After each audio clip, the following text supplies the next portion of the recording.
माझं सकाळचं कामच इथून चालू होतं. आत्ताच ते भांडवाल वासरू आहे ना, त्याला दूध पाजले, त्याला बांधलं. परत आता ह्याला दूध पाजायचे, परत त्या कुत्र्याला दूध ठेवावं लागेल.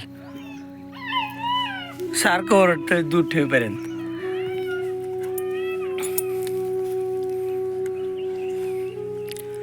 काल संध्याकाळी ऊस आणला नव्हता, त्याच्यामुळे गाई बांधल्या तिकडे घासात. तर पलीकडे बांधली आहे गंगा,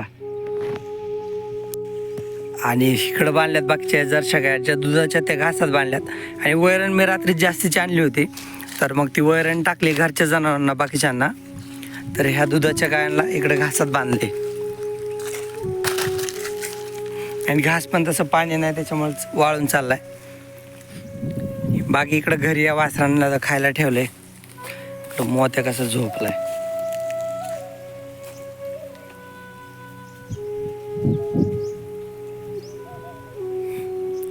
त्याला चाव लागली की उठतो, नाही तर झोपलेलाच असतोय. कोटा किती रिकामा वाटतोय. बाकी हे तर खात्यातच घरी. आज स्टॅलिन पण भरपूर दिवसांनी तिला आज कोट्यात आणलंय. त्या रात्रीच बांधली पप्पांनी इथं उशिरा थोडी. तर बऱ्याच दिवसांनी आली ती तिच्या जागेवर. बाकी इकडं ह्यांना टाकली वैऱ्यांची कुट्टी, जे की खात आहेत, पण वृंदा खात नाही. वृंदाला पण तिकडं जायचंय ना रे.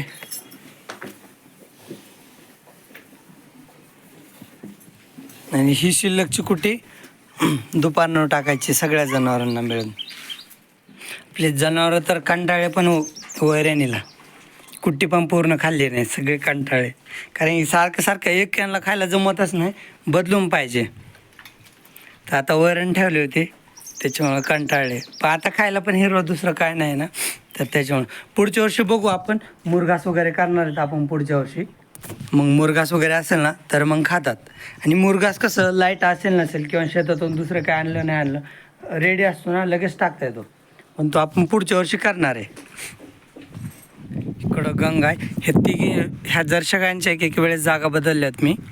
त्यांनी खाल्लेला घास होता, परत दुसऱ्या जागा बांधल्यात. तर गंगाची जागा बदलायची का बघतो. तर तिची जागा बदलतोच. सर गंगाला इकडं चांगल्या घासात बांधले खायला. तर ही गंगा काय घास खात नाही, तर ती असं जवळ येऊन थांबते. ती काय खात नाही घास. काही असं तिला लांबून मारलं आहे, तिकडे हिरवा घासाकडे जायचं का नाही तिने. तर इथं जवळच थांबते बघा, जवळ येते. तर ऊन पण पडले आता. हिला बांधतो मी गोठ्यात, म्हणजे झाडाखाली सावलीला. हिला लागली होती तहान, त्याच्यामुळं ती खात नव्हती. आता पाणी गेली, पण तरी पण हिला बांधायची सावलीतच. जनावर पण पाजायला सुरुवात केलेली. 2 गाय तर इथं बांधलेल्या आहेत. बैलांना पाणी पाजले. सगळी छोटी गँग होती, चिल्लर गँगला सगळ्यांना पाणी पाजले. तर बाकीची इथली वासरं पण सावलीत आणून बांधतो. बैलांना जागेवरच बांधले. जरशा गाया घास खात आहेत, त्यांच्या जागा बदललेल्या आहेत. तो भैया जरशा गायला नंतर गोठ्यात बांधेल. झाडाखाली नाही बांधायचं, कारण की सावलीच नाही राहिली आता. आता सावली फक्त एकाच लिंबाच्याच झाडाला आहे, ती पण अशी आहे. पण जरशा गायांना इकडं नाही बांधायचं, डायरेक्ट गोठ्यातच. लिंबाच्या झाडाखाली मग हे गावरान जनावर आहेतच. लिंबाची सावली आता जास्त मोठी होईल, म्हणजे दाट होईल. कारण तिला आत्ता पालवी आली, तोवर आलाय. पानं मोठे झाले ना, मग चांगली सावली राहते लिंबाच्या झाडाची. गंगा आता तृप्त झाली, खाल्लंय, पाणी पिले. मोत्या तर कधी पण तृप्तच असते, आराम करत. पिल्ल्यांना आणले पाण्यावरती. ए राणी बाई, पाणी पी इकडं. पाणी प्यायचं पण सांगावं लागतंय बघा. खाली मुंडकं घातलं तर वर मुंडकं केलं की बरोबर प्यायला लागली. जनावरं म्हणजे एकदम लहान मुलांसारखेच असतात. पेशन्स लागतो त्यांना सांभाळायचं म्हणलं की.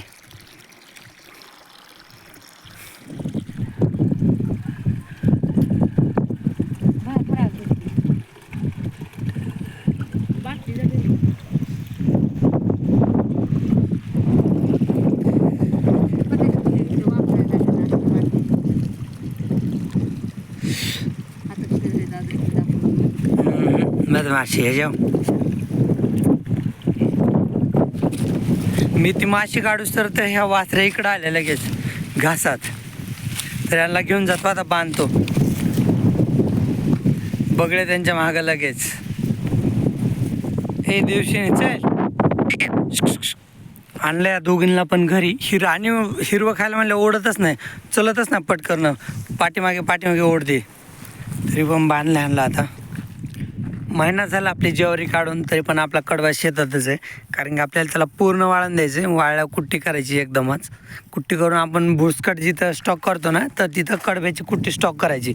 म्हणजे लाईट आली गेली तरी काही अडचण नसते, मग कधी पण टाकता येते. त्याच्यामुळे पूर्ण वाळून द्यायची.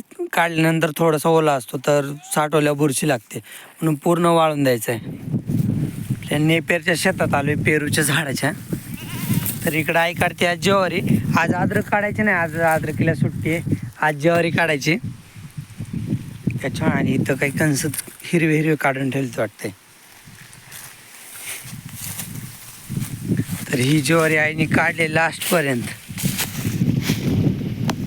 इकडं लास्टला काढते आहे, थोडीशी राहिली. आणि ही जी काढते आहे ती ज्वारी, आणि साईडला उभा आहे तो हुरडा आहे पलीकडचा. तर ही पण ज्वारी आणि हुरडा मीच पेरला होता.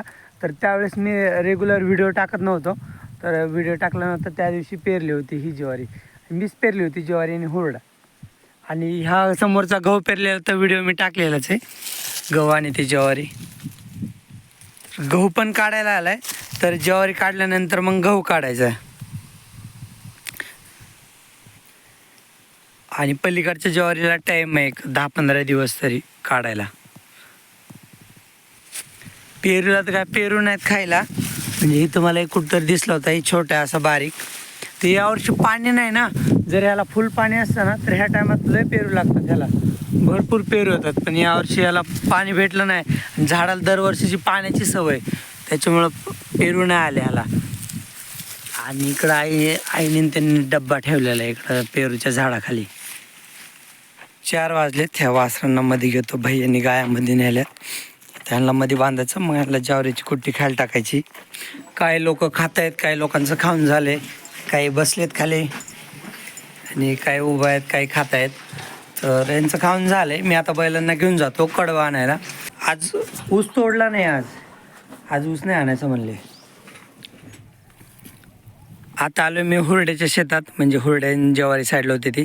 आईची ज्वारी काढून झाली, आता आईन त्या गहू काढतायत. आता आईने ते गहू काढतात. तर मी जे आईने कणसं काढले होते ज्वारीचे, ते कणसं घरी ठेवून आलो आहे. तर आता कडबा न्यायचा जनावरांना. तर हा ओला कडबाच न्यायचा, ओली ज्वारी न्यायची. तर 2 वेळेची एकदाच न्यायची बैलगाडीत, त्याच्यामुळे मी आईला भरू लागायला बोलवले. तर आता आई गाडी मला भरून देईल. एवढी साठभर वैरण भरली, पण 2 टायमाची न्यायची, त्याच्यामुळे आणखीन भरायची. तर आईने अगोदर हिरव्या कलरचा हुरडा दिला आहे, हुरड्याची ज्वारी दिली नेपेरच्या साईडची.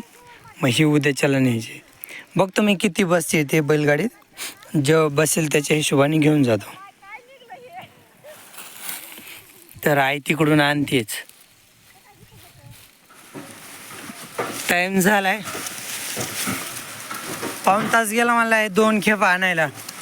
एक कणस आणून ठेवलेत आणि परत हे एवढी ज्वारी घेतली जनावरांसाठी. ही उद्या सकाळी आणि उद्या संध्याकाळसाठी घेतली. आणि इथं जे थैल्यात ना, तर ह्याच्यात कणस आहेत ज्वारीचे. तर थोडेसेच कणस आहेत, कारण ज्वारीच थोडी होती.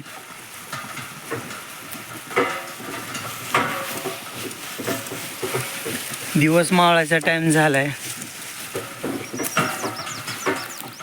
बैलांना आता पाण्यावरती आणलंय, कारण बैलगाडी सोडली की लगेच पाण्यावरती आणलं. कारण नंतर पण पाजायचेच होते. आणि आता वाजले 6:30. तर जनावर पण पाजायचा टाईम झाला आहे. मी बैल पाणी पाजले की लगेच वासरांना पाणी पाजून घेणार आहे. मग मोठ्या गाया भाई आल्यानंतर पाणी पाजू लागेल.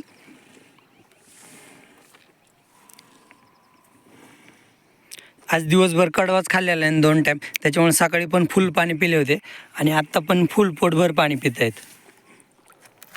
आत्ता बैलगाडी घेऊन आलो तेव्हा किती मोठा दिवस होता, तर आत्ता माळून गेला. जस्ट मी फक्त वासरच आणले पाण्यावर. चल रे पी पाणी.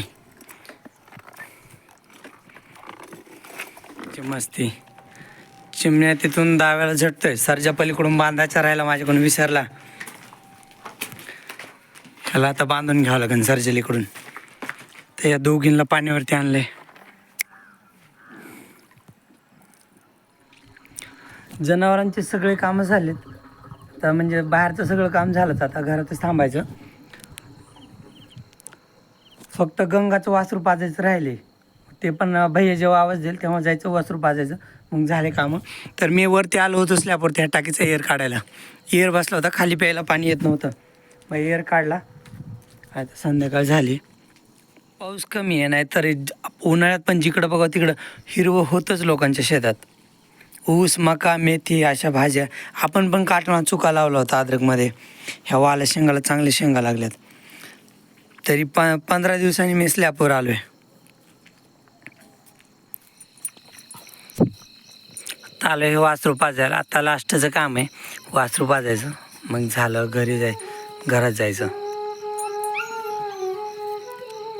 हे दोन्ही साईडने प्यायची सवय याला. सकाळी पलीकडल्या बाजूने पाजलं होतं, म्हणजे गायच्या डाव्या बाजूने. आता त्याला गायच्या उजव्या बाजूने पाजतोय. दूध येते तरी पण ते ढुसणे द्यायची सवय लागते. म्हणजे प्रत्येक वासरू ढुसणे देतच. हे असं हे जे पुश करते ना कासेला, त्याला ढुसणी म्हणतात. आणि गाय आपली शांत उभा आहे, अधूनमधून चाटते त्याला.